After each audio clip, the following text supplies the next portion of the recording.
ఈ బోలే బాబా అని చెప్పి మధ్యకాలంలో మీ పేరునే ఉంటారు మీరంతా. ఎవరైనా ఈ బోలే బాబా అని చెప్పి నేను కూడా అనుకున్నాను. ఈ బోలే బాబా అని ఎవరు వీళ్ళంతా. బోలే బాబా అని ఈ డైరీ విషయంలో చేస్తున్న దుష్ప్రచారం అంతా ఇంత కాదు. అసలు ఈ బోలే బాబా అనేవాడు ఎప్పుడు వచ్చినాడు? ఇది TTD board minutes dated 26th June 2018. అంటే చంద్రబాబు నాయుడు ముఖ్యమంత్రిగా 26th June 2018.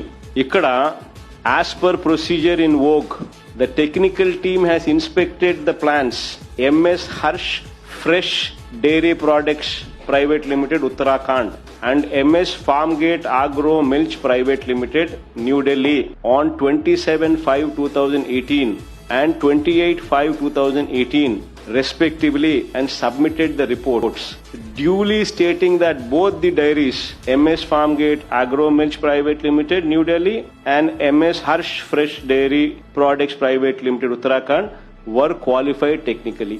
ఎవరి అండి? ఇది బోలే బాబాయ్. ఏ బోలే బాబా తర్వాత ఏ పేరు మార్చి Bole Baba name change. Harsh fresh dairy products private limited was the former name of Bole Baba organic dairy milk private limited.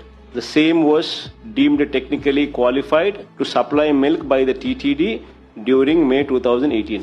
ఇది నిజంగా గమ్మత్తైన విషయమే కదా.